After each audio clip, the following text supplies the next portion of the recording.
Bonjour et bienvenue dans le studio des experts et ravi de vous retrouver. Pendant près d'une heure, nous allons passer donc en revue l'actualité de la semaine écoulée. Au menu, l'agression russe contre son voisin ukrainien, la décolonisation dans l'espace public, les assouplissements Covid attendus avec impatience et les économies d'énergie en période de surcoût. Pour en parler, deux députés bruxellois et deux experts. Ces deux experts sont Nicolas De Decker, journaliste au Vif. Bonjour. Bonjour Jean-Jacques. Et à ses côtés, Aurore Pénois, journaliste à l'RTBF, vivreici.be. Bonjour. Bonjour Jean-Jacques.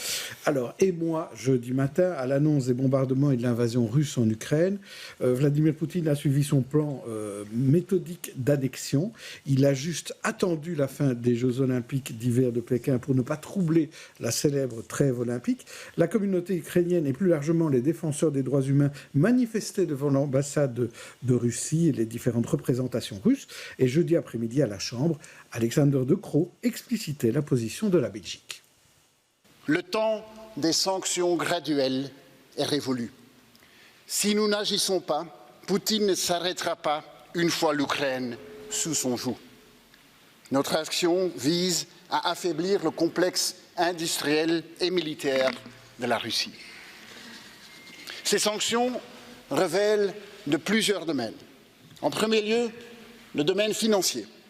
Nous devons isoler les banques et les entreprises d'État russes des marchés monétaires internationaux. Outre les banques et les entreprises, il faut ajouter les représentants de l'élite politique et économique à la liste des sanctions. Des oligarques russes au club des kleptocrates entourant Poutine. L'ensemble des sanctions devra aussi se concentrer sur la technologie dont la Russie a besoin pour faire fonctionner son économie et pour assurer ses activités militaires. Alors Nicolas De Decker, à peine sorti de la crise du Covid, dont on en parlera tout à l'heure, on se retrouve dans une guerre européenne. On n'y croyait pas à cette guerre, et pourtant, donc, jeudi, elle a démarré. Je ne sais pas qui est on, en tout cas moi je dois vous dire que je n'y croyais pas vraiment. Je ne voudrais vraiment pas faire le malin sur ces questions, ni sur d'autres d'ailleurs, mais vraiment on a l'impression d'assister à des scénarios des décennies du siècle précédent. Et donc c'est sincèrement, objectivement très surprenant. Alors on ne sait encore pas tout à fait quels sont les objectifs. Vous avez parlé des méthodes de Vladimir Poutine. On ne va pas faire de la géopolitique à cette table, en tout cas pas moi, parce que j'y connais rien. Mais on ne voit pas bien quel est son objectif, puisque ce qui semblait plus ou moins attendu, c'était qu'il prendrait les deux petites régions russophones, séparatistes de l'Est de l'Ukraine, et qu'on a l'air de le voir aller plus loin. Ah oui. Alors on est vraiment aujourd'hui dans une période de forte incertitude. Ce que je voudrais tout de même dire par rapport à la réaction d'Alexander De Croo, c'est qu'il y a aussi beaucoup de politique là-dedans. On va sans doute, je l'espère d'ailleurs, en parler avec les invités, sur la façon dont les politiques belges traduisent, métabolisent et ressortent en fonction de leurs propres intérêts positionnels particuliers, réagissent aux événements. Et je trouve quand même qu'il y a un petit hiatus entre la fermeté affichée et la réalité concrète de ce qu'on va faire. Les sanctions. Et que dès qu'on commence à se dire qu'est-ce qu'on va faire pour embêter les kleptocrates, formule rhétorique qu'on peut trouver amusante ou jolie, mais qui est manifestement une formule de propagande, de communication politique, qu'est-ce qu'on va faire ? On n'aime pas les milliardaires russes. Bon, d'accord. Mais si on en a chez nous, qu'est-ce qu'on fait ? Est-ce qu'on nationalise des entreprises qu'ils possèdent ? Est-ce qu'on les expulse de leur villa ? Qu'est-ce qu'on fait ? Est-ce qu'on refuse les investissements qu'ils font ? Et de l'autre manière, si on est des entreprises et qu'on a des débouchés sur la Russie, est-ce qu'on doit s'en priver par la suite de décisions qui seraient celles de... En tout cas, ce qui est clair, c'est qu'on n'enverra pas de militaires. Et ça, c'est la dernière chose. Alors évidemment, c'est utile et c'est bien de témoigner de sa solidarité. Personne n'a envie d'aller mourir pour Donetsk, comme on le disait il y a quelques décennies. Et donc, on se retrouve face à notre propre impuissance, en réalité. Oui, alors, Aurore Pénois, moi je parlais de l'émoi aussi, je pense peut-être aux générations plus jeunes, de se dire tout d'un coup, on est face à une guerre qui n'est pas si loin de chez nous. Mais qui n'est pas si loin de chez nous, et puis finalement qui nous touche, soit parce qu'on connaît toujours quelqu'un, et finalement qui connaît lui-même quelqu'un. Hier après-midi, j'étais dans une classe d'une école ici à Bruxelles, où il y a une jeune fille dont sa famille est russe, Et en fait, on discutait évidemment de la situation, et c'est une étudiante qui a 18 ans, mais qui a fini par fondre en larmes. Pourquoi ? Parce qu'elle a une partie de sa famille en Russie, une partie de sa famille en Ukraine, et que ça semble tellement absurde en 2022 de se dire qu'on a l'impression de faire un grand saut en arrière dans le passé, et qu'à moins de 2000 km, il y a une guerre, et qu'on ne sait pas vraiment sur quel pied danser, ce que ça va donner, ou est-ce que ça va s'arrêter. Vous le disiez, on sort d'une crise pour entrer dans une autre. C'est fort, en fait, c'est fort déprimant. J'ai l'impression que cette année est à bannir du calendrier une bonne fois pour toutes. Eh bien, on va voir ce qu'en pensent nos deux invités. Ce sont deux Bruxellois. L'une plutôt a quitté la ville de Bruxelles pour Uccle. L'autre est née à Schaerbeek, mais se trouve à présent à Bruxelles-Ville. L'une est députée depuis cette législature et fut même un temps échevine. L'autre a prêté serment la semaine dernière au Parlement bruxellois. Ils sont tous les deux dans l'opposition à la région qu'ils entrent.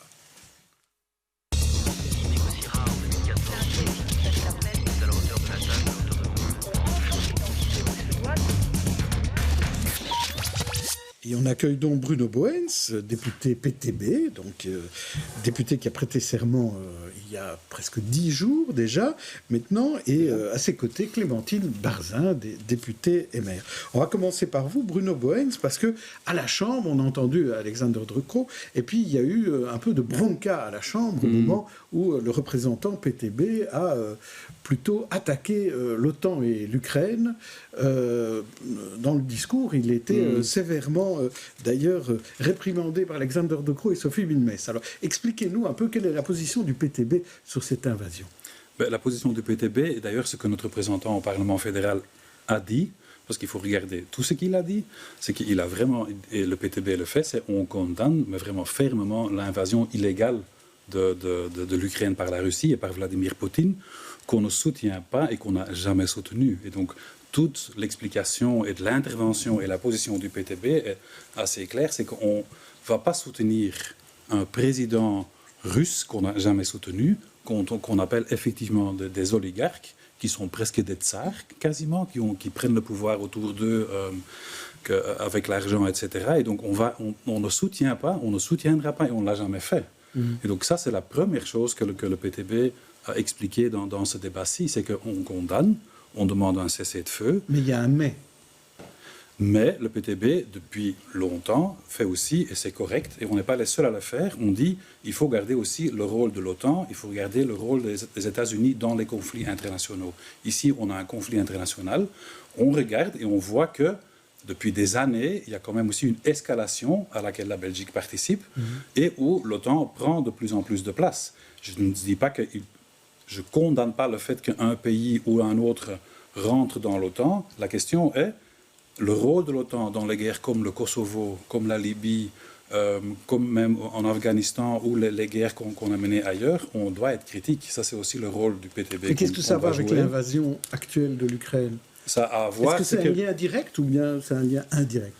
Il y a un lien direct, c'est que il y a quand même tout un. Donc d'abord, il y a eu des accords de Minsk qui ont été faits en 2014-2015, qui n'ont pas été respectés. De part et d'autre. De part et d'autre, oui, tout à fait. Russe et ukrainien. Puis, dans le passé, ce que le PTB essaye de dire, c'est que dans le passé, l'OTAN joue un rôle de guerre. Et donc, d'ailleurs, chaque fois qu'au Parlement, on doit voter, le PTB vote contre.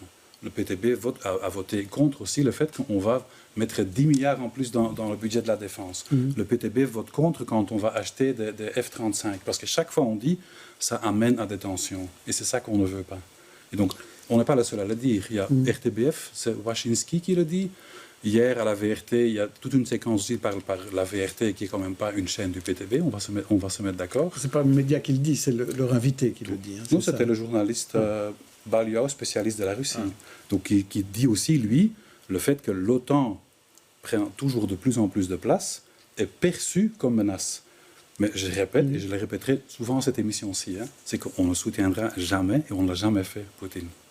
Alors, Clémentine Barzin, je disais tout à l'heure qu'il y a eu de fortes réactions à la Chambre à ces déclarations, que Bruno Boens a très bien expliquées, parce que certains ont dit que finalement le PTB se retrouvait du côté des Russes, malgré ce qui était dit. Oui, en fait, j'entends bien ce que dit Bruno Bowens aujourd'hui, mais il y a quand même deux éléments qu'on peut mettre en avant. D'une part, Vladimir Poutine prend le prétexte d'un danger qui viendrait de tensions issues de l'OTAN, alors qu'on a observé tous, je pense, une volonté de contribuer à une désescalade de la part des Occidentaux au cours des dernières semaines, mais aussi au cours des dernières années, à travers toute une série d'accords, Minsk et puis le format Normandie. Enfin, il y a eu énormément d'efforts pour justement apaiser.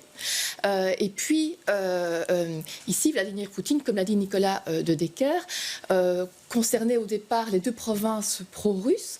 Et puis, on se rend compte, avec l'attaque soudaine et extrêmement brutale de jeudi, qu'en fait, il concerne toute l'Ukraine et qu'il envahit toute l'Ukraine, il agresse toute l'Ukraine. Et donc, clairement, il y a un agresseur, c'est la Russie, il y a un agressé, c'est toute l'Ukraine, et sa volonté d'être libre, en fait. Et ce qu'il doit apparaître aussi très clairement, c'est que chaque État souverain peut décider de ses alliances. Et donc, ici, si effectivement il y a des rapprochements avec l'OTAN, c'est aussi la liberté d'un État de pouvoir établir les alliances qu'il souhaite. Et donc, ici, les réactions étaient extrêmement vives. On a parlé de honte, on a parlé de propos déplacés. Il ne faut pas sous-estimer l'attaque qui est en train de se passer pour l'Ukraine, pour le peuple ukrainien, et ne pas renverser les responsabilités.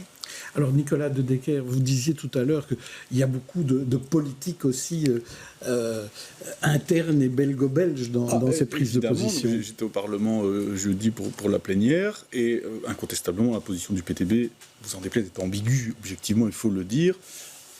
Même si je considère qu'il y a, mais ça c'est mon jugement de citoyen, évidemment dans la non-désescalade ou l'insuffisante désescalade entre l'OTAN et la Russie, une part de responsabilité occidentale. Mais hier, au Parlement, chacun s'est donné, hors PTB, le petit plaisir de pouvoir publiquement dénoncer, pointer du doigt le malheureux député fédéral PTB, qui est un bruxellois d'ailleurs, Nabil Boukili, et où chaque parti, en fait, j'ai fait le compte des interventions, chaque parti et chaque ministre qui est intervenu a pointé du doigt le PTB. Et donc, évidemment, le PTB est ambigu, on peut y revenir, je peux en parler pendant 6 heures si vous voulez, et à côté de ça, évidemment, chacun, mais c'est le jeu politique, c'est la démocratie, hein, on le voit comme on veut, c'est plus...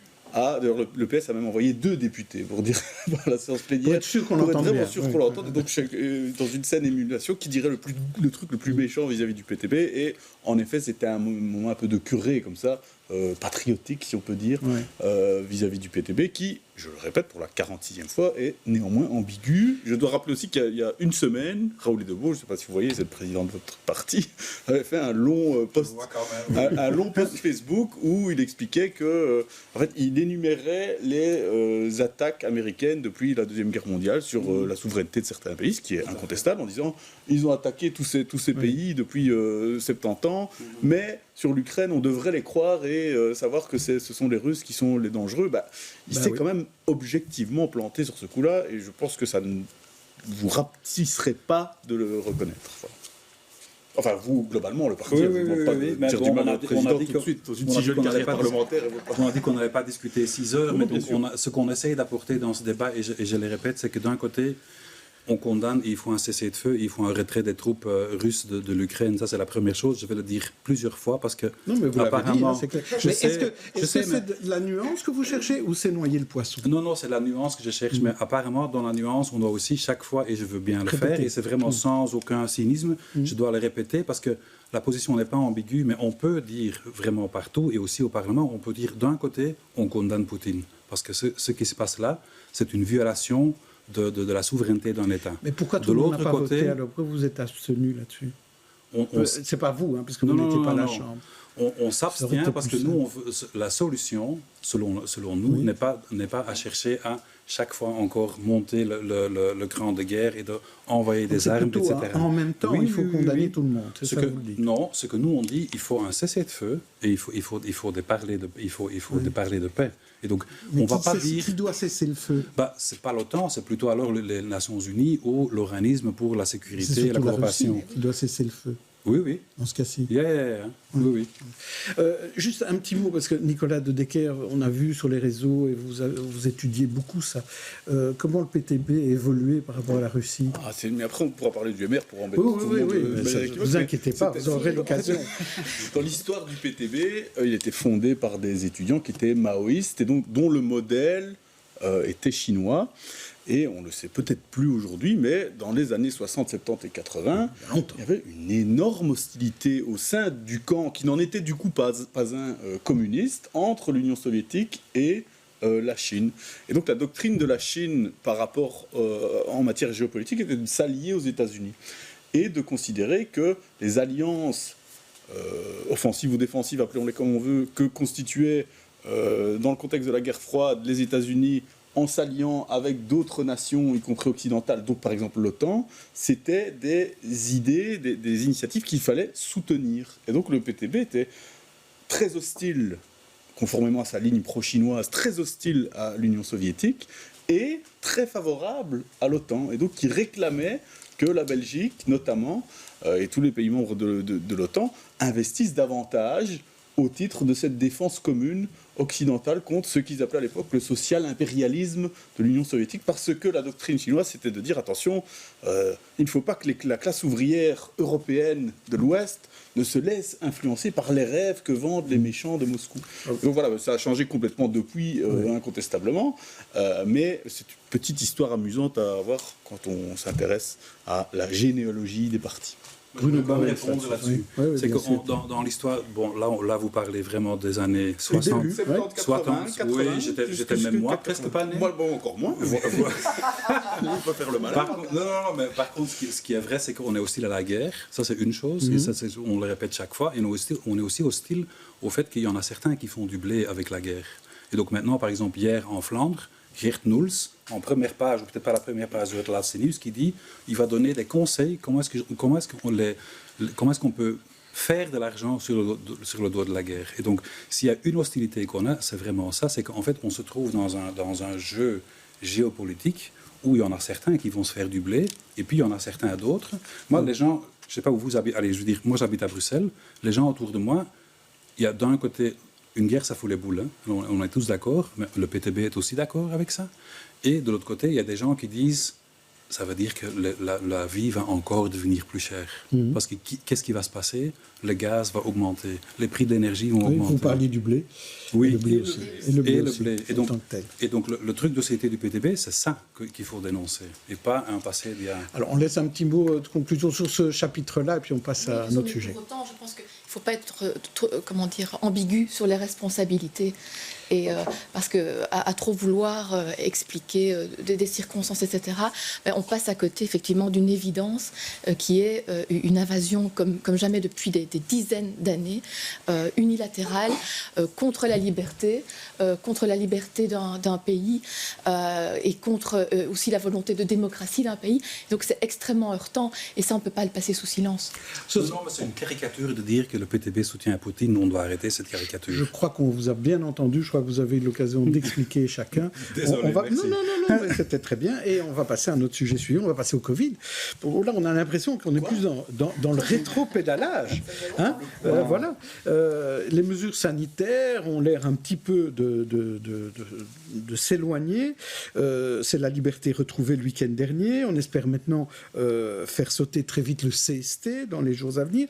Peut-être lors du prochain Codeco qui est avancé le 4 mars. En tout cas, samedi soir, on a fait un reportage dans des lieux où c'était la liberté parce que c'était le retour des bars et des boîtes avec Myriam Ladissi, Adeline Bohin et Loïc Bourlard. Une ambiance comme celle-ci, cela fait des nuits qu'ils l'attendaient. Alors ce soir, on lève la main vers le ciel. On monte sur les bars, bref, ces jeunes ont bel et bien décidé de faire la fête, et ce, jusqu'au bout de la nuit. Les gens sortent après 3 mois d'enfermement et ils sont vraiment chauds, quoi. On savait que ça allait réouvrir ici, donc on a fait la file. Il y avait énormément de monde, mais bon, on est patient et voilà, on est là, quoi. Ces sorteurs étaient en effet bien tous au rendez-vous. L'ouverture est prévue dans 1 heure et déjà, la file s'allonge. On avait prévu de ça depuis des jours, donc ah ouais non, on est à fond. De rencontrer des gens, moi je trouve personnellement, de voir des gens autour de nous. De sortir de ce couvre-feu un peu qui nous a un peu muselé là ces derniers mois. Ouais. Et pour certains, c'est un monde de la nuit qu'ils peuvent enfin découvrir. En fait, nous, on est quasi jamais sortis en boîte parce qu'on est un peu la génération. Quand on est arrivé à l'Uni, genre il y avait le Covid. Du coup, là, on est grave chaud, quoi. Genre la première fois presque. Surtout l'ambiance à l'intérieur, que la musique soit bonne. Une fois que la musique est bonne, ça va être... Quand la musique est bonne. Ce soir-là, très rapidement, le club affichera complet. Et le sentiment de liberté de la jeunesse bruxelloise est enfin retrouvé. Voilà, ça c'est évidemment, tout le monde est heureux, c'est Aurore Pénois, c'est la liberté retrouvée. Mais écoutez, c'est génial et en même temps, il y a toujours un peu ce petit sentiment de se dire c'est quand même un peu bizarre. J'étais mardi dernier au fameux concert de Stromae et c'est vrai que vous arrivez là, le masque est recommandé et vous vous retrouvez au milieu de 9500 personnes. Il y a quand même ce côté de se dire j'espère que ça va aller. Je regrette que le Codeco ne soit pas encore plus avancé puisque finalement les vacances commencent et ça aurait peut-être permis aussi encore un peu plus de liberté. Et concernant le Covid Safety Kit, en fait 9500 personnes, un Covid Safety Kit, oui, mais sur les dernières contaminations, tout le monde ne s'est pas spécialement déclaré Covid et donc ces fameux CTS, il est toujours valable pour nombreux de Covidés qui peut-être ne respecteraient pas la quarantaine nécessaire. Alors Clémentine Barzin, vous êtes intervenue pour défendre le secteur culturel et tout, donc vous êtes plutôt contente de la situation actuelle. Oui, moi je trouve que c'est vraiment salutaire aujourd'hui qu'on puisse reprendre, non seulement pour tout un chacun, aller au concert c'est formidable pour le bien-être personnel de chacune et chacun d'entre nous, mais aussi pour tous les secteurs qui ont été plus ou moins empêchés de travailler totalement. Le monde de la nuit, ça c'est vraiment exemplatif, mais c'est aussi l'Eureka, c'est aussi les bars de nuit, la culture, les entreprises culturelles en fait, qui étaient tout le temps cadenassées. Et donc, on a été effectivement très, très en pointe. Moi, je suis beaucoup en relais de tous ces secteurs depuis maintenant 2 ans. Et c'est vrai que voilà, les dernières concertations avec tous ces secteurs qui sont encore lourdement impactés datent maintenant de 2 mois et demi, avec la promesse d'une aide en 2022. Et ces secteurs sont confrontés maintenant à la relance, mais avec des dettes qui se sont accumulées. Donc, c'est extrêmement difficile. Il ne faut pas croire que c'est plus facile aujourd'hui qu'avant parce qu'il y a une reprise. Non, justement, les dettes se sont accumulées et la relance va être plus compliquée. Et donc on plaide pour des aides solides, pour des aides certes adaptées, mais des aides aussi très rapides. Et le problème, c'est qu'à Bruxelles, le gouvernement a toujours eu un train de retard et en plus avec des aides assez faibles par rapport aux 2 autres régions. Et donc ici, une nouvelle fois, on voudrait que ça aille beaucoup plus vite et que ça frappe fort pour justement libérer complètement ces secteurs qui effectivement participe à la vie de Bruxelles, mais aussi à son économie. Bruno Bouwens, je suppose que vous serez d'accord avec ça, qu'il faut aider davantage ce type de secteur, que la région doit débourser un peu davantage.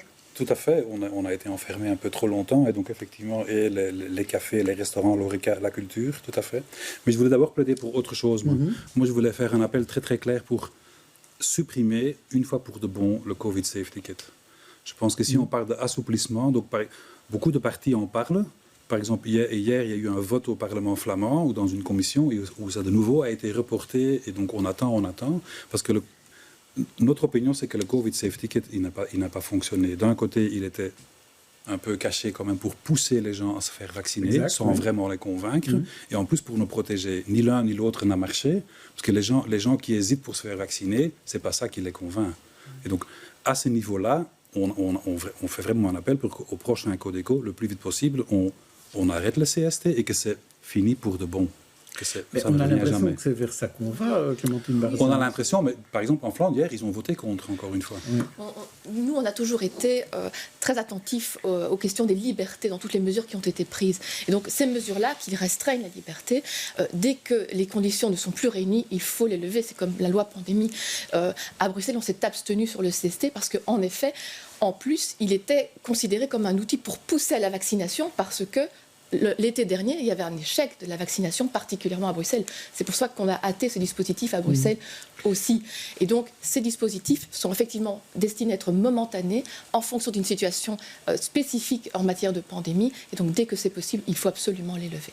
Alors, on comprend que dans certains pays, c'est plus compliqué que dans d'autres. En France, à cause des élections, ils ne savent pas très bien dans quel rythme ils doivent assouplir. Mais en Belgique, pourquoi est-ce qu'on n'avance pas le Codeco davantage? Et pourquoi est-ce qu'on ne libère pas plus vite? Alors que tout le monde a l'air d'accord. Un jour, un ministre de la Santé m'a dit c'est du fine-tuning. Je dis sans le genrer. Et c'est un peu ça, non? C'était même pas lui en plus. Mais ça veut dire qu'on est vraiment dans la queue de la comète, si je puis dire. Ouais. Et puisque tout le monde rigole, moi je vais faire un petit peu le sombre personnage, parce qu'il y a cette atmosphère un peu de démission heureuse, où on se dit ok, c'est fini maintenant. Mais j'ai pas quand même l'impression que la pandémie, qu'on en a fini vraiment avec ce virus. La perception est qu'aujourd'hui, parce qu'on est tous lassés, qu'il y a d'autres choses qui se passent dans le monde, mais surtout parce que, au fond, on est habitué maintenant et qu'on se dit que c'est bon, on ne fait plus attention. Et moi, je nourris quelques inquiétudes par rapport à ça. C'est-à-dire que je pense que ça induit la prochaine impréparation ou l'actuelle impréparation, et donc qu'on risque un jour ou l'autre de se retrouver comme on s'est retrouvé à certains moments de certaines des vagues, pas de toutes heureusement, impréparés. Quand on dit voilà, il faut abandonner définitivement le CST peut-être, mais on peut se dire aussi qu'on peut garder la possibilité à un moment ou l'autre de se servir de choses qui ont été utiles. On peut avancer sur des choses dont on sait qu'elles seraient utiles, mais sur lesquelles on n'a presque pas avancé. L'exemple typique, c'est la ventilation. En particulier dans les classes, où on a payé pour le retard qui a été pris là-dedans. Où est-ce qu'on en est maintenant? Est-ce qu'aujourd'hui, vraiment, notre société s'est suffisamment transformée pour pouvoir être prête au moment où il y aura d'autres vagues, ou peut-être d'autres virus? Et là-dessus, j'ai quand même un petit peu d'inquiétude, et je me dis, est-ce que vraiment on a retenu toutes les leçons immédiates, ou est-ce qu'on va plutôt se devoir gérer l'urgence? On va demander à chacun une réponse rapide là-dessus. Clémentine Barzin, est-ce qu'on est prêt pour la suite? Je pense qu'on a eu un écolage de 2 ans et je comprends les inquiétudes, ou en tout cas les précautions que vous mettez en avant. Ici, les chiffres d'hospitalisation et de soins intensifs sont bons, et je peux comprendre aussi, et c'est vrai qu'on le voit un peu dans le quotidien avec les proches, qu'effectivement il y a un relâchement, il y a une envie de liberté. Et puis j'ai envie d'être optimiste et de parler aussi un peu de bonnes nouvelles. Et donc je serai plutôt dans le sens des optimistes aujourd'hui, après ce qu'on vient d'évoquer sur la crise russo-ukrainienne. Rapide, les amis, sur ça et sur notre plus grande tolérance. En fait, on s'est surtout endurci. C'est 35 par semaine les décès du Covid encore aujourd'hui. C'est beaucoup, c'est encore beaucoup. Bruno Boens, là-dessus, est-ce qu'on est prêt? La question est, est-ce qu'on est prêt? On n'était pas prêt, on ne l'est toujours pas. Je veux dire, on a déconstruit les hôpitaux, on n'a pas assez aidé les travailleurs de première ligne. Vous savez, ma femme, elle est médecin. Elle travaille à Schaerbeek, et donc ils ont été submergés depuis 2 ans avec les cas Covid. Et aussi en train de faire plein de paperasseries. Ils ont dû faire le tracing parce qu'en fait, au niveau gouvernemental, il y avait un problème au niveau de contact tracing, etc. Et donc, est-ce qu'on est prêt? Non. Moi, je me souviens de la scène où Sophie Wilmès arrivait à l'hôpital Saint-Pierre, où les aides-soignants lui ont tourné le dos. Et donc, je ne pense pas, moi, les échos que j'ai dans les échos, oui, c'est grâce au PTB qu'on a voté une loi qui a fait des investissements. Oui. C'est le PTB qui a voté tout seul la loi. Pas du tout, je dis c'est grâce au PTB que l'impulsion. Voilà. Voilà, pour être précis. Très bien, merci. On continue dans notre émission avec le moment important de ces galeries de personnages, nos têtes d'affiche. Je vais vous proposer à tous les deux nous inviter une galerie de portraits de nos personnalités qui ont marqué la semaine, et à vous de choisir celui ou celle qui vous inspire, en bien ou en mal. On commence par Clémentine Barzin.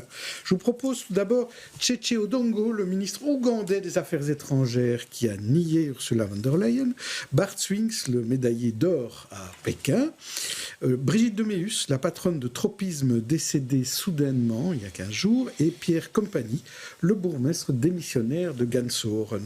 Qui choisissez-vous? Tchétché, Bart, Brigitte ou Pierre? Je vais prendre Pierre Compagnie. Oui. Parce que c'est un collègue absolument, oui, que j'ai appris à apprécier. et qui part aussi dans le cadre d'accords politiques qui permettent plus de diversité. Et je trouve ça bien en fait quand on respecte les accords. C'est pas toujours le cas en politique et je trouve ça intéressant. En plus, son approche a toujours été très humaine. Il vient avec des arguments qui sont à la fois liés à ce qu'on peut évoquer en politique, mais aussi à une histoire personnelle. Et j'ai toujours appris beaucoup à son contact. Mais il sera toujours avec vous au Parlement bruxellois. Toujours en effet, oui. Alors, Bruno Bowens, je vous en propose 4 autres. Tout d'abord, Stromae, de retour en concert devant Rohr et en album bientôt. Dante Van Zer, 8 matchs de suspension pour un coup de poing. Ou alors Philippe Van Kessel, décès de l'ancien boss du Théâtre National. Ou enfin Caroline Pauwels, la rectrice de la VUB, qui a décidé de faire un pas de côté pour s'occuper de sa santé. Alors, qui choisissez-vous, Stromae, Dante, Philippe ou Caroline? Oui, quand même Stromae. C'est quand même une figure artistique fantastique qui arrive même maintenant à nous émouvoir. Ces dernières... Mais c'est un artiste ou c'est du marketing? Parfois, on critique ça. Pour vous? C'est un artiste, absolument. Ça, c'est clair. Jean-Jacques, vous ne croyez plus en rien. Oui. Je demande l'avis de notre invité. Quand j'ai vu... Aussi la chanson, parce que la dernière chanson où il parle de lui-même et ses pensées noires qu'il a, oui, l'enfer, c'est vraiment très beau et c'est aussi très actuel parce qu'on en discutait dans les coulisses avec la crise Corona.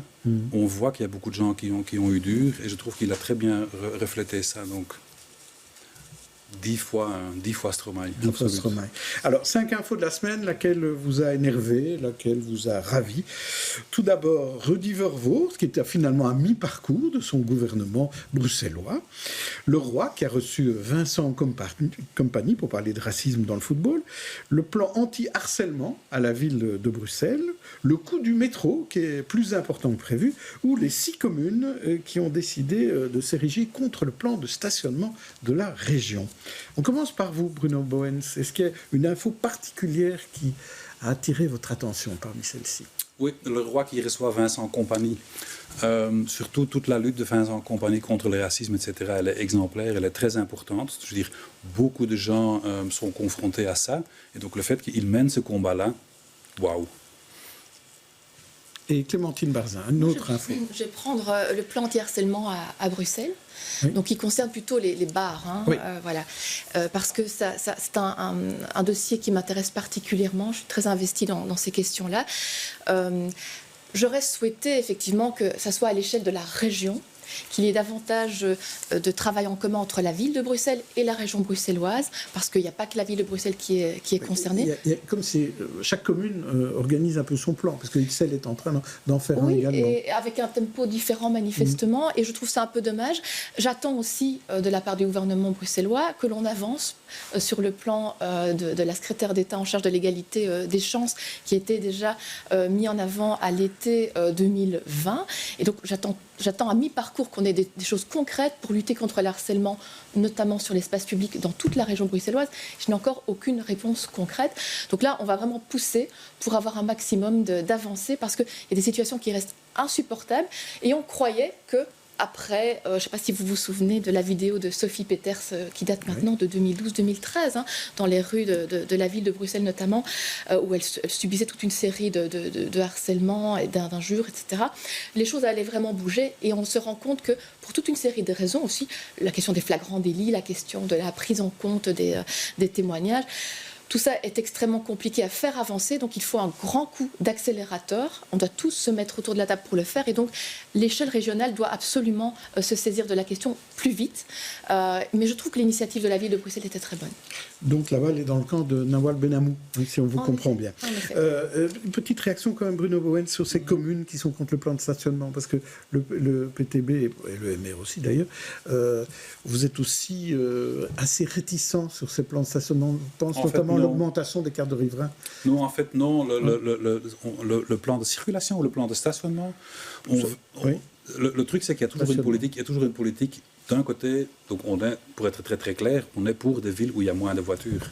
Le seul problème, c'est que les gouvernements prennent toujours des mesures pour embêter les gens.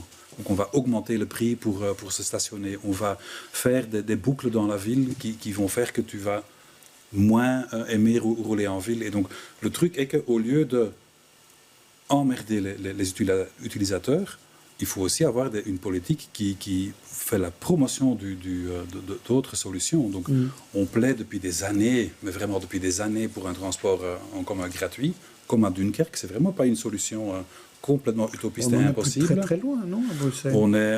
Un très bon pas, c'est effectivement diminuer le prix pour les jeunes. Donc c'est un premier pas, mais on sait aussi qu'au gouvernement bruxellois, on a dit mais la suite, on ne sait pas trop bien.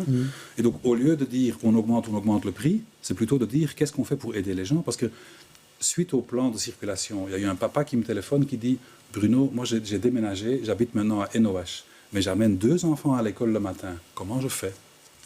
C'est compliqué pour les gens. Et donc, il faut aller dans les solutions et pas uniquement dire chaque fois on paye plus. Parce que... Là, vous êtes plutôt d'accord là-dessus, sur l'aspect automobile. Je vais noter ce sujet. Ça nous rappelle la belle alliance avec l'OTAN. Non, mais c'est vrai qu'il y a cette logique en fait, où on oppose les Bruxellois finalement avec la mobilité. Et ces dernières années sont quand même des années extrêmement clivantes. Et de nouveau, c'est vrai qu'on met la pression sur les automobilistes, notamment les gens qui doivent utiliser leur voiture. Et là, ça pose vraiment un problème. Ça pose aussi un problème pour les commerces. Et donc, comment organiser la fluidité. Donc, ce sont beaucoup de questions. Sur la question de la gratuité de la STIB, moi, je voudrais revenir sur un élément. Donc, le gouvernement, donc, nous ne faisons pas partie à Bruxelles, le MR est dans l'opposition. Mais voilà, s'enorgueillit d'avoir organisé la gratuité pour tous les jeunes jusqu'à 24 ans. Mais ici, donc, c'est une extension du tarif étudiant. Nous plaidons pour que des étudiants qui sont plus âgés, mais qui sont en risque de précarité, c'est un énorme sujet, des gens qui veulent s'émanciper par les études, mais qui ont plus de 25 ans, puissent bénéficier d'une aide. Et ces gens-là sont aujourd'hui exclus de l'aide qui était précédemment aussi, accordée un peu de gratuité du transport. Mais en tout cas, qu'on soit conséquent et que des gens qui sont au bord de la précarité, mais qui veulent quand même se relancer, puissent être soutenus à la hauteur de leurs besoins. Au lieu de dire on paie une catégorie et puis une autre, c'est beaucoup plus facile de dire bam, on le fait gratuit et ça aidera tout le monde. Voilà. Les économies d'énergie à présent, parlons-en. La facture de l'énergie grimpe ces derniers mois, on en a déjà beaucoup parlé. Le gouvernement fédéral a prévu quelques aménagements de TVA, de primes, mais certains insistent pour dire que la meilleure économie encore, c'est l'énergie que l'on ne consomme pas. Du coup, on met le turbo à la région sur l'isolation des bâtiments avec une prime tout compris désormais. Explication avec Jean-Christophe Peuzès et Laszlo Rimnand. Tripler le nombre de logements rénovés chaque année d'ici 2030, c'est l'ambition de la refonte des primes régionales. Il n'y en a plus qu'une seule qui couvre le volet rénovation et l'amélioration énergétique des bâtiments, avec un objectif, la simplicité. Ce sera plus facile parce que le propriétaire n'aura plus qu'un seul interlocuteur. Il ne devra plus rentrer un dossier de prime chez Urban et un au sein de Bruxelles Environnement. Donc là, il y a vraiment un gros travail qui a été fait des 2 administrations pour fusionner ces primes et faciliter, simplifier la vie du maître d'ouvrage. Tous les postes sont concernés, de l'étude du projet à la finition en passant par le chauffage, les châssis et la toiture. Des primes qui varient selon les revenus, selon 3 catégories, avec une attention pour les ménages les plus modestes. Sur les plus bas revenus, on a un taux de couverture qui peut aller jusqu'à 50% du montant des travaux. Donc 50% couverts par la prime Rénolution. Effectivement, aucune autre région n'a les taux de couverture aussi importants. Bien entendu, le taux de couverture est plus bas pour les personnes qui gagnent plus d'argent, mais néanmoins, il reste important dans tous les cas. Des montants ventilés également suivant le type de matériaux, plus important par exemple si l'on opte pour des châssis en bois plutôt qu'en PVC. Des primes payées à l'issue des travaux, mais des préfinancements sont possibles. On a le fonds du logement qui va permettre ces préfinancements pour les personnes précarisées, pour s'assurer que voilà, tout le monde puisse faire réaliser ces travaux. L'accompagnement des maîtres d'ouvrage est également renforcé. La région va consacrer 45 millions d'euros à cette Rénolution en 2022. Un budget qui augmentera d'ici la fin de la législature. Alors, que pense le néo-député Bruno Boens, vous êtes un nouveau député, c'est ça, hein, oui. De cette disposition de primes fusionnées. Est-ce qu'on va dans le bon chemin ? On va dans le bon chemin, mais on est à mi-chemin. Et donc on pense, j'ai l'impression que en tout cas la réalité actuelle, c'est que des primes pareilles fonctionnent plutôt bien dans certains quartiers de Bruxelles et plutôt pas bien du tout dans d'autres quartiers de Bruxelles. Donc les quartiers aisés utilisent des primes pareilles, tandis que les quartiers populaires, aussi les quartiers où moi j'habite par exemple, que c'est pour des gens comme ça beaucoup plus compliqué parce que tant ici, on donne, si j'ai bien compris, on donne des primes pour couvrir une partie des frais. Oui. Et donc, l'autre partie, c'est les gens eux-mêmes qui doivent les mettre... C'est le propriétaire qui doit payer. Oui, mais il y a beaucoup de locataires à Bruxelles. Il y a, je pense, plus qu'à la moitié, 60% mais des gens qui... tous des propriétaires. Oui, je sais. Mais donc, ici, il y a une partie... Il faut convaincre le propriétaire. Et donc, ici, il y a une partie des gens qui va être exclue de cette mesure-là. Donc, je salue la mesure, mais je dis que la mesure va couvrir une certaine partie de Bruxelles et pas une autre, qui a besoin de plus d'initiatives pour arriver à ce but qui est bien, c'est d'être neutre au carbone en 2050. Et vous, Clémentine Barzin? Mais le fait qu'on rassemble les primes au sein d'un guichet unique, les primes énergie, les primes rénovation, c'est positif. On plaide pour ça aussi. Ça aurait pu se faire il y a déjà un peu de temps, mais donc c'est une avancée positive. La mesure visant l'isolation, ça prend du temps. Et donc, c'est peut-être une mesure aussi à moyen terme. Nous, à court terme, moi je me réfère à ce qu'a fait le fédéral, il y a une crise de l'énergie. On parlait tout à l'heure du conflit russo-ukrainien et des risques en termes de hausse des prix à nouveau. Il y a des urgences qui se manifestent. Et donc là, je rappelle ce que le fédéral a fait avec la prime chauffage de 100 €, également l'extension du tarif social et puis la baisse de la TVA à partir du mois de mars. Non, je parle simplement de la crise de l'énergie aujourd'hui que nos concitoyens peuvent vivre avec des augmentations de 100 à 200 € par mois, c'est conséquent. Et donc là, nous, on a eu un débat d'actualité à la région et la région ne fait rien de plus. Donc elle a donné 10 millions d'euros au CPS, c'était déjà fin de l'année dernière, mais rien de neuf pour compléter les mesures fédérales. Et là, je dis, c'est vraiment une occasion manquée parce qu'on aurait dû compléter. Mais au niveau régional, c'est intéressant. Ce qu'il faudrait aussi, c'est le troisième élément, c'est pouvoir ouvrir davantage le marché des fournisseurs parce qu'aujourd'hui, on n'a plus que 2 fournisseurs d'énergie à Bruxelles en raison d'une législation trop compliquée, notamment en termes de résiliation de contrats. Et donc, en fait, les fournisseurs sont partis. Si on ouvre à différents fournisseurs supplémentaires, on ouvre le marché et donc on a une capacité de diminuer les prix. Moi, pour revenir sur les histoires des primes, je reste persuadée en fait que ces primes, leur grand problème, c'est que finalement, c'est surtout de la poudre aux yeux. Alors, ça n'a pas changé les publics entre la nouvelle formule et l'ancienne formule. Les publics, finalement, sont toujours les mêmes. Pourquoi ? Parce qu'en fait, rentrer un dossier de primes, il faut vraiment le vouloir. Alors, merci la simplification administrative, donc c'est effectivement une excellente nouvelle, mais quand vous avez fini de faire les décomptes et in fine, quelle que soit la catégorie dans laquelle vous rentrez, quand vous faites le calcul du temps investi uniquement pour monter le dossier versus le montant reçu, souvent, en fait, c'est pas très avantageux. C'est pas suffisant. Franchement, ça ne donne pas du tout envie de faire une rénovation. Et les montants qui doivent... Alors, évidemment, il faut toujours payer ses réservations, c'est logique, mais les montants qui sont finalement rendus, c'est pas du tout quelque chose qui donne envie de rénover, c'est pas quelque chose qui donne envie de se bouger. C'est pas assez incitatif. C'est absolument pas incitatif. Nicolas Dedecq. Je trouve que sur cette discussion spécifique, il y a l'occasion d'ouvrir une espèce, peut-être un débat philosophique, en tout cas d'exposer une forme d'angle mort de notre mode de pensée. Je pense que ça va plutôt plaire à M. Bowens qu'à Mme Barzin. C'est que sur ces questions-là, on est en train d'essayer de convaincre, avec de l'argent de la collectivité, des propriétaires de bâtiments et donc d'habitations de faire ces rénovations. Mais quel est l'intérêt pour une personne qui met ses biens en location de procéder à ces rénovations, sachant qu'au fond, c'est le locataire prochain qui fera des économies et pas lui? Pour le propriétaire non habitant, bien sûr. Évidemment. Et donc, on sait que une grosse moitié des Bruxellois ne vivent pas dans une habitation qui est la leur. Comment est-ce qu'on fait pour rénover ces habitations-là, pour les isoler, pour y mettre du photovoltaïque? Je préparant cette émission, je suis allé chercher un rapport de Bruegel sur les installations photovoltaïques à Bruxelles, le dernier, qui l'ont fait en 2021 sur l'année 2019. C'est saisissant de voir la part du photovoltaïque chez les particuliers, combien elle est importante dans les communes qui sont les plus aisées, mais pas parce que à mon avis, pas tellement parce que c'est compliqué de rénover ou parce que c'est les quartiers populaires, parce que les gens possèdent la maison, ils habitent là-bas, et donc ils ont un intérêt direct d'investir, et le mot est important, d'investir avec un retour. Mais si votre investissement, c'est d'acheter un immeuble et de mettre les appartements qui sont dedans en location, puisque ce sont les locataires qui payent leurs charges, vous n'avez pas un intérêt ni à moyen ni à court terme, peut-être à très long terme. On peut se dire que ça peut jouer sur les conditions de marché. Vous avez peu de charges, et donc ça peut enthousiasmer certains locataires. Mais c'est quand même très léger.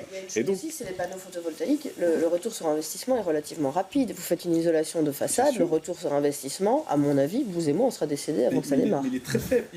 Mais le taux de photovoltaïque particulier est très faible à Bruxelles, plus qu'en Wallonie, plus qu'en Flandre. Surtout aussi, parce que la régulation propriétaire. Non, mais voilà, il y a Bruxelles qui a offert des panneaux photovoltaïques, mais les conditions d'accès pour ces panneaux photovoltaïques, en fait, ne visent aussi que des propriétaires d'une certaine manière, parce que les conditions empêchent les locations et empêchent les copropriétés de participer. Eh bien, je ne pensais pas que ce sujet allait autant exciter nos experts, en tout cas.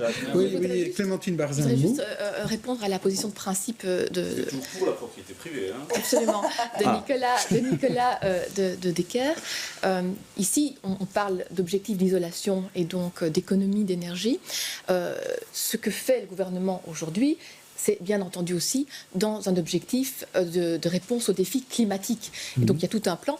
Et donc dans ces objectifs-là, le plan climat de la région bruxelloise responsabilise énormément les propriétaires qui vont devoir en fait procéder à des aménagements économiseurs d'énergie et moins émetteurs de CO2.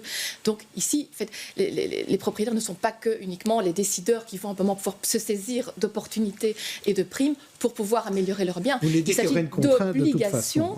Et donc, c'est aussi pour ça qu'il est impératif que ça aille plus vite et que les guichets, notamment, et l'efficacité des primes soient au rendez-vous. Bruno Bowens, vous vouliez ajouter quelque chose là-dessus ? Oui, parce que fait-on, comme on dit, pour aider les locataires ? Parce qu'on parle de propriétaires et on est tous d'accord que dans certains quartiers, ça marche vraiment plutôt bien, tandis que dans d'autres pas. Donc, qu'est-ce que ce plan prévoit pour justement aider cette grande majorité de locataires ? Parce qu'ils vont être doublement punis. Seulement, ils vont habiter pas seulement ils vont habiter dans une maison qui est mal isolée, ils vont devoir payer le prix d'énergie qui va être plus cher. Et donc, à ce niveau-là, juste pour conclure, Madame du MR qui dit on aurait dû, le MR aurait dû voter la réduction de la TVA sur le gaz et pas uniquement sur l'électricité. Donc, c'est très facile ici maintenant de dire ah oui, on aurait dû faire ça, diminuer le prix d'énergie pour les gens. Toucher tout le monde à travers l'électricité pour toucher l'énergie. Sinon, c'est un peu facile. Oui, c'est un débat plus fédéral, mais vous avez raison, ça se pose. Un rapport sur la décolonisation de l'espace public a été rendu public. On en parlait mercredi dans Versus avec Michel Guéhière. Instantané de ce débat avec la parlementaire, votre collègue Léla Agic, et l'historien Romain Lanbeters. Bruxelles, on a une seule vision, une vision glorificatrice de cette période de notre histoire. Et malheureusement, ce n'est pas la seule vision qui existe. On doit pouvoir donner la place aussi à toutes ces personnes qui ont subi la colonisation, ces personnes qui ont perdu leur vie, dont les familles subissent encore aujourd'hui un certain racisme qui découle des stéréotypes de ces années-là. Et ce ne sera pas la première fois qu'on le ferait, évidemment. Après la Première Guerre mondiale, il y a un certain nombre de noms de rues et de statues qui faisaient référence à la germanophilie qui était bien présente dans l'espace public avant la Première Guerre mondiale, et cet espace public a changé puisque un certain nombre de groupes dans la société ne pouvaient plus supporter la présence d'une mention germanophile. Alors Clémentine Barzin, Gaëtan Van Guatsonov était présent à ce débat-là, mais en quelques mots, votre impression par rapport à ça, qu'est-ce qu'il faut faire en espace public et qu'est-ce qu'il ne faut pas faire ?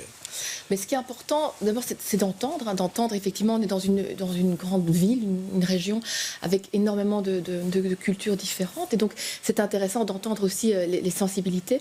Et puis, il y a l'histoire, et il y a l'histoire constitutive aussi de notre pays. Et donc, je pense que c'est important, c'est de contextualiser cette histoire, d'expliquer, de renforcer aussi l'enseignement. C'est peut-être aussi quand on a de nouvelles rues, de nouveaux nouveaux quartiers pouvoir apporter des noms plus en rapport avec les débats actuels, mais gommer l'histoire, parce que certains veulent supprimer toute une série de représentations sur l'espace public, c'est aussi gommer toute une partie de l'histoire de la Belgique, des Belges, et c'est blesser, je pense, et ça il faut quand même le dire à un moment, c'est blesser, c'est cliver notre société, et je pense que quand on parle de plus en plus d'inclusion, il faut éviter absolument de cliver et d'exclure. Et donc je pense que ce débat, il est très sensible parce que on peut à la fois comprendre et vouloir inclure davantage, mais pas au prix d'une division entre les membres de notre société. Contextualiser sans gommer. Bruno Boens, oui, j'entends que le MR refuse de gommer l'histoire. Moi, je dis il faut être honnête sur l'histoire, et donc il faut être honnête sur le rôle de Léopold II et de l'élite belge au Congo. C'est qu'on y a pris beaucoup d'argent, on y a pris beaucoup de vies.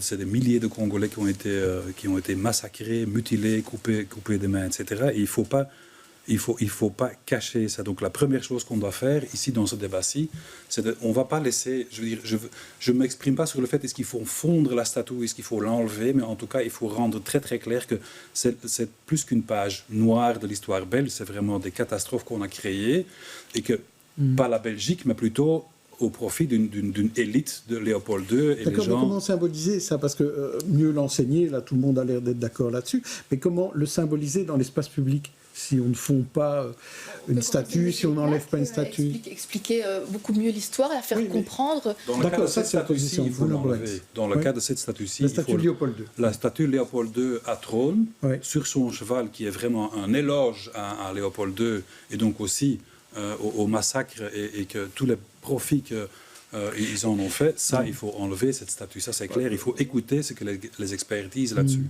Et puis, il faut en profiter pour expliquer, en fait, en quoi le racisme, etc., a servi à justifier tout ce qu'on a fait au Congo. Il faut expliquer ça aux gens. Parce que je trouve que c'est pas très clair. Moi, ce que je voudrais quand même dénoncer aussi, c'est que j'ai assisté aussi à des débats au Parlement sur les personnes d'ascendance africaine, et on parlait un peu des mêmes sujets. C'est qu'il y a quand même une tendance à, je parlais de clivage, mais à cliver et à opposer à un homme blanc qui a dominé, qui dominerait toujours, etc., toute une série d'autres groupements dans notre société. Et ça, c'est extrêmement de nouveau blessant, parce que moi, je ne supporte pas l'assignation, je ne supporte pas les globalisations, les généralisations. Moi, je suis universaliste, et j'ai entendu votre représentant du PTB pendant tous ces débats, en plus accoler la domination entre le grand capitalisme et un prolétariat. Et donc chaque fois, tout était ramené pour cliver encore davantage la société. Ma vision, c'est qu'on doit vivre dans une société harmonieuse où la cohésion sociale prime et où chacune et chacun peut s'épanouir. C'est pourquoi je suis extrêmement attentive à inclure, à ce que tout le monde puisse effectivement aller au plus loin, au mieux dans notre société et écouter toutes les sensibilités, mais pas au prix de diviser cette société. Est-ce qu'on clive aussi entre classe ouvrière et les autres? Pas du tout, parce que Léopold II n'est pas le symbole de l'homme blanc.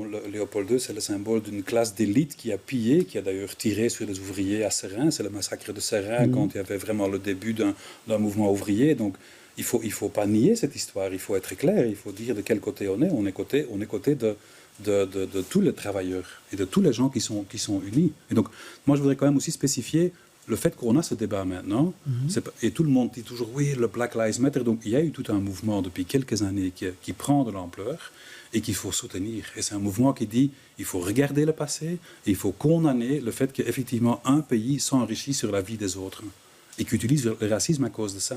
Le fait que maintenant on a tellement de problèmes de racisme, parce que madame en parle, c'est entre autres parce qu'on a utilisé ce racisme pour justifier ce qu'on faisait au Congo. Nicolas de Decker, je conclue, mais ne relancez pas un débat philosophique. D'accord, j'arrête. Néanmoins, je suis un peu à la fois compréhensif mais surpris par rapport à ce que dit Madame Barzin relativement à la volonté de ne pas blesser. Je trouve ça très bien, pourquoi pas, ne pas se préoccuper de ne pas blesser la population. Ma foi, on peut considérer ça comme noble, mais j'ai entendu beaucoup de vos mandataires, de vos camarades de parti depuis de longues années, justement dire au titre de la liberté d'expression, au titre de la nécessité de pouvoir s'exprimer le plus possible, de ne pas avoir peur de blesser. Et ici, spécifiquement, vous voudriez imposer une forme de politiquement correct, je prends les guillemets, parce que ce sont des causes qui vous semble peut-être plus importante, ou qu'il y a des personnes qui seraient blessées qui vous semblent plus importantes à préserver. Et je trouve ça un petit peu paradoxal en réalité. Qu'on a un débat, c'est tout à fait possible. Et donc, là, dans le cadre d'une argumentation, on peut tout à fait expliquer, contextualiser, donner toute une série d'éléments sur tout ce que fut la colonisation, sur tout ce que fut l'époque, tout ce que fut Léopold II, par exemple, si on prend ça en particulier. Ça, c'est tout à fait ouvert. Je dis simplement ici que je comprends l'émotion que ça peut générer, parce qu'on touche à une partie de ce que les Belges ressentent encore aujourd'hui, leur famille, voilà, il y a toute une série de liens qui pourraient être considérés comme ça pourrait être effectivement très, très blessant. On ne va pas aller plus loin. Les coups de cœur après. Mais tu nous censures. Oui.